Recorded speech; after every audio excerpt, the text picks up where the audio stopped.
हरियाणावासी बुजुर्गों, भाइयों, माताओं, बहनों और प्यारे बच्चों, आज हम अपने प्रदेश का 59वां स्थापना दिवस मना रहे हैं। इस ऐतिहासिक दिवस पर मैं सभी प्रदेशवासियों को हार्दिक बधाई देता हूं, शुभकामनाएं देता हूं। आप सबके उज्ज्वल भविष्य की मंगल कामना करता हूं। यह पर्वों और त्योहारों का मौसम है। दीपावली के बाद गोवर्धन पूजा और भैया दूज के पावन पर्व की मेरी बहनों को हार्दिक बधाई और शुभकामनाएं देता हूं। यह अत्यंत सुखद संयोग है कि आज के इस ऐतिहासिक दिवस से कुछ समय पहले ही हरियाणा की 15वीं विधानसभा के चुनाव में प्रदेश की जनता ने हमें तीसरी बार जनसेवा का दायित्व सौंपकर एक नया इतिहास रचा है। मैं नतमस्तक होकर सभी हरियाणा वासियों का आभार प्रकट करता हूं। इस चुनाव में प्रदेश की जनता ने माननीय प्रधानमंत्री नरेंद्र मोदी जी के कुशल नेतृत्व, राष्ट्र के उत्थान में व जन जन के कल्याण में उनके अभूतपूर्व योगदान और हरियाणा सरकार की 10 वर्षों की उपलब्धियों पर अपने समर्थन की मुहर लगाई है। हम माननीय प्रधानमंत्री जी के विचार, दर्शन और नीतियों पर चलते हुए जनता की आशाओं और आकांक्षाओं पर खरा उतरेंगे तथा चुनाव में किए गए सभी वायदों को प्राथमिकता के आधार पर पूरा करेंगे। हरियाणा दिवस के शुभ अवसर पर मैं विश्वास दिलाता हूं कि हरियाणा नॉन स्टॉप प्रगति के पथ पर और अधिक तेजी से आगे बढ़ेगा। माननीय प्रधानमंत्री ने वर्ष 2047 में आज़ादी की 100वीं वर्षगांठ तक विकसित राष्ट्र बनाने का लक्ष्य रखा है। आज हम हरियाणा को देश का सबसे विकसित प्रांत बनाने का संकल्प व्यक्त करते हैं। भाइयों और बहनों, हरियाणा भले ही भारतीय गणतंत्र के मानचित्र पर 17वें राज्य के रूप में 1 नवंबर 1966 को अस्तित्व में आया, परंतु आदिकाल से ही हरियाणा की देवधरा भारत माता का आभूषण रही है। वैभव, समृद्धि, ज्ञान तथा धन धान्य से भरपूर इस भूमि पर प्राचीन भारतीय सभ्यता फली फूली तथा वैदिक मनीषियों ने नई संस्कृति की रचना की। विश्व प्रसिद्ध महाभारत का युद्ध यहीं कुरुक्षेत्र में लड़ा गया, जहां भगवान श्री कृष्ण ने श्रीमद् भगवत गीता के माध्यम से कर्मयोग का अमर संदेश दिया। महाराजा कुरु ने इसी धरा पर स्वर्ण मंडित हल चलाकर कृषि युग का शुभारंभ किया था। सम्राट हर्षवर्धन की वैभवशाली राजधानी स्थानेश्वर भी यहीं पर स्थित थी, जिसे आज थानेसर कहा जाता है। हरियाणा में प्राचीन सिंधु घाटी सभ्यता के केंद्र बनावाली और राखी घड़ी भी स्थित हैं। कर्म योग का पालन करने वाले कर्मठ किसान और वीर जवान इस प्रदेश की शान है। कर्मठ किसानों ने इस प्रदेश को एक मरुस्थल से बदलकर धन धान्य पूर्ण प्रदेश बनाया। प्रदेश के वीर जवान आज़ादी के आंदोलन में और आज़ादी के बाद देश की रक्षा के लिए कुर्बानी देने में सदा आगे रहे। भाइयों और बहनों, जब हम प्रदेश के 58 वर्षों के विकास यात्रा के इतिहास का अवलोकन करते हैं तो हम पाते हैं कि प्रदेश ने विपन्नता से संपन्नता की अनेक मंजिलें तय की हैं। आज हरियाणा की गिनती देश के संपन्न राज्यों में होती है। हरियाणा अब ऑटोमोबाइल, आईटी और अन्य उद्योगों का बड़ा केंद्र है। कनेक्टिविटी के मामले में आज यहाँ चमचमाते राजमार्ग, एक्सप्रेसवे, रेल मार्ग व मेट्रो रेल का जाल बिछा है। मुझे यह कहते हुए हर्ष का अनुभव हो रहा है कि आज खेती से लेकर उद्योग तक और जन कल्याण के हर क्षेत्र में सरकारी योजनाओं व कार्यक्रमों को नई तकनीकों से जोड़कर 21वीं शताब्दी के नए हरियाणा के निर्माण के प्रयास जारी हैं। नई तकनीक का यह उपयोग व्यवस्था के लिए परिवर्तनकारी सिद्ध हो रहा है। इस नई व्यवस्था में पारदर्शिता है, ईमानदारी है और पंक्ति में खड़े अंतिम व्यक्ति तक सब योजनाओं का लाभ पहुंचाने की शक्ति है। तकनीकी क्रांति की यह नई व्यवस्था बेईमानी, भ्रष्टाचार व अनियमितताओं पर कड़ा प्रहार कर रही है। हरियाणा ने विकास के हर क्षेत्र में अन्य राज्यों के लिए अनुकरणीय उदाहरण प्रस्तुत किए हैं। हमारी पढ़ी लिखी पंचायतों की व्यवस्था की माननीय सर्वोच्च न्यायालय ने सराहना की है। हरियाणा के गांवों को लाल डोरा मुक्त करने की योजना को केंद्र सरकार ने स्वामित्व योजना के रूप में पूरे देश में लागू किया है। प्रदेश की ऑनलाइन स्थानांतरण नीति का कई अन्य प्रदेशों ने अनुसरण किया है। इसी प्रकार मेरा परिवार मेरी पहचान योजना को भी अन्य राज्य लागू करने जा रहे हैं। पिछले 10 वर्ष हर वर्ग और हर क्षेत्र के समान विकास के वर्ष रहे हैं चाहे वह कृषि का क्षेत्र है, औद्योगिक विकास की बात है, युवाओं को बिना पर्ची बिना खर्ची के सरकारी नौकरियां देने व उनका कौशल विकास की पहल है, महिलाओं की सुरक्षा व सशक्तिकरण की बात है, अंत्योदय के दर्शन पर चलते हुए सबसे पहले सबसे गरीब के उत्थान का अभियान है, सभी के लिए मुफ्त स्वास्थ्य सेवाएं देने का काम है, मजबूत व आधुनिक इंफ्रास्ट्रक्चर का निर्माण है। इन सभी क्षेत्रों में हरियाणा ने अभूतपूर्व प्रगति की है। भाइयों बहनों, मेरे लिए यह खुशी की बात है कि मुझे ऐसे हरियाणा का मुख्यमंत्री बनने का अवसर मिला है जिसमें करप्शन, क्राइम और कास्ट बेस्ड राजनीति के लिए कोई जगह नहीं है। गरीब से गरीब व्यक्ति को विकास की मुख्य धारा में आने के अवसर मिले हुए हैं। एक ऐसा हरियाणा जिसमें युवाओं के सपने साकार हो रहे हैं और रोजगार के व्यापक अवसर मिल रहे हैं। मैं इस हरियाणा में खुशहाली के और नए रंग भरने के लिए कृत संकल्प हूँ।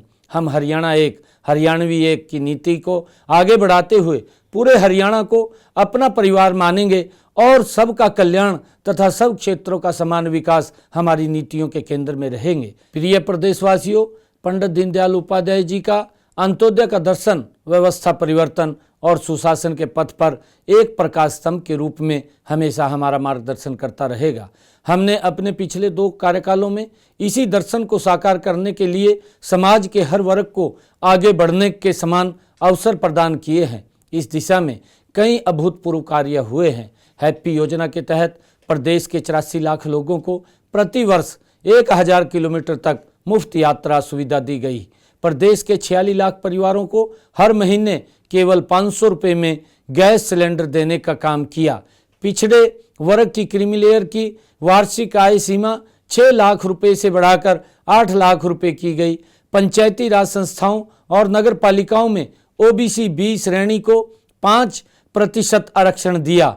आरक्षण का लाभ वंचित वर्गों के लिए अनुसूचित जाति आरक्षण को 2 वर्गों में उपवर्गीकरण किया गया है। मुख्यमंत्री शहरी आवास योजना के तहत शहरों में 15,250 गरीब परिवारों को 30-30 गज के प्लाट दिए गए।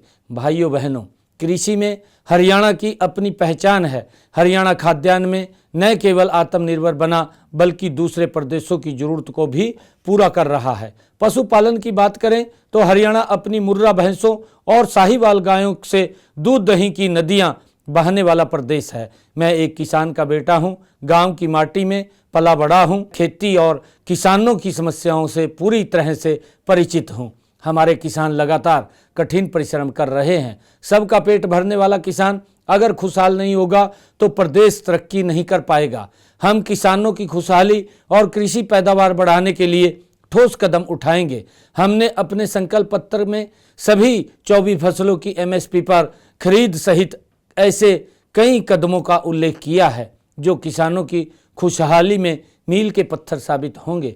खरीफ सीजन में कम बारिश के कारण फसल उत्पादन की बड़ी लागत में राहत देने के लिए 2000 रुपये प्रति एकड़ बोनस देकर एक ऐतिहासिक शुरुआत की है। हमने अंग्रेजों के जमाने से चले आ रहे आबियाने को जड़ से खत्म किया है। प्रिय प्रदेशवासियों, हमारे पास युवा शक्ति के रूप में एक बहुत बड़ी दौलत है। हमने इस दौलत को संभालने के लिए युवाओं का कौशल विकास करके उन्हें स्वावलंबी बनाया है। साथ ही बिना खर्ची पर्ची के योग्यता के आधार पर सरकारी नौकरियां देकर उनके मनोबल को बढ़ाया है। इसी मिशन के तहत हमने हाल ही में 26,000 युवाओं को सरकारी नौकरियां दी हैं। माननीय प्रधानमंत्री श्री नरेंद्र मोदी जी ने बिना पर्ची बिना खर्ची के नौकरी देने की नीति को हमारे हरियाणा की पहचान बताया है। हम अपने इस मिशन को ऐसे ही जारी रखेंगे व 2 लाख युवाओं को पक्की सरकारी नौकरियां देंगे। हम हरियाणा के सभी अग्निवीरों को भी सरकारी नौकरी की गारंटी प्रदान करेंगे। इसके अलावा युवाओं को रोजगार परक शिक्षा देंगे, उन्हें स्वरोजगार के लिए प्रोत्साहित करेंगे। इससे पहले हमने आउटसोर्सिंग पॉलिसी व हरियाणा कौशल रोजगार निगम के तहत कार्यरत लगभग 1,20,000 अनुबंधित कर्मचारियों की नौकरी को सुरक्षित कर उन्हें पक्के कर्मचारियों की तरह सम्मान वेतन व सुविधाएं दी हैं। हमारे युवाओं ने खेलों में भी अपनी उपलब्धियों से देश विदेश में झंडे गाड़े हैं। पेरिस ओलंपिक 2024 में देश के 6 पदकों में से हरियाणा के खिलाड़ियों ने 4 पदक जीते हैं। इसी प्रकार पैरालंपिक में देश को मिले 29 पदकों में से 8 हरियाणा के खिलाड़ियों ने जीते हैं। हमें अपने उन सब बेटे बेटियों पर गर्व है। मैं उन सबको हार्दिक बधाई देता हूं और कामना करता हूं कि वे इसी प्रकार बड़ी उपलब्धियां प्राप्त करते रहें। हम प्रदेश में खेल संस्कृति को और बढ़ावा देने के लिए विश्व स्तर की खेल सुविधाएं उपलब्ध करवाएंगे। जिला स्तर पर अलग अलग ओलंपिक खेलों की नर्सरियां बनाएंगे। बहनों भाइयों, हरियाणा प्रदेश के चहुमुखी विकास में महिलाओं की बराबर भूमिका रही है। वे परंपरागत रूप से कृषि, पशुपालन और घरेलू उद्योगों के जरिए प्रदेश की अर्थव्यवस्था में उल्लेखनीय योगदान करती आई हैं।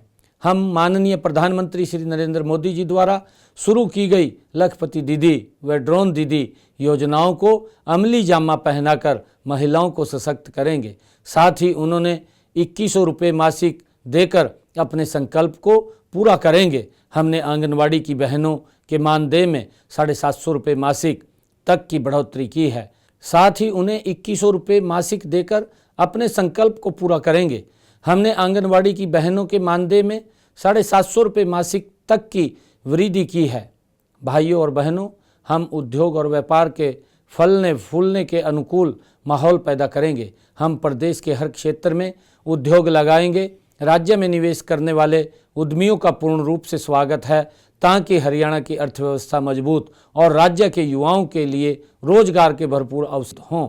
औद्योगिक विकास के लिए अच्छी कनेक्टिविटी होना जरूरी है। हमारी डबल इंजन की सरकार ने प्रदेश के हर जिले को राजमार्गों से जोड़ा है। हाल ही में हमें केंद्र सरकार से सड़कों की 12 नई परियोजनाओं की मंजूरी भी मिली है। बहनों और भाइयों, आप में से अनेक लोगों ने 1966 के हरियाणा को भी देखा है। ऐसे बुजुर्ग प्रदेश की प्रगति व विकास के साक्षी हैं। आज हरियाणा की उपलब्धियों की चर्चा देश में ही नहीं विदेशों में भी होती है।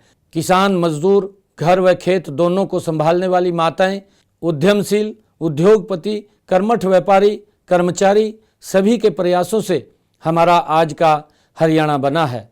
आज के इस पावन अवसर पर हम उन सब के प्रति कृतज्ञता व्यक्त करते हैं। अंत में मैं सिर्फ यही कहना चाहूँगा कि हम सभी 3.25 करोड़ हरियाणा वासियों के सहयोग से ही स्वर्णिम हरियाणा के सपनों को साकार करने में सफल होंगे। जय हिंद, जय हरियाणा।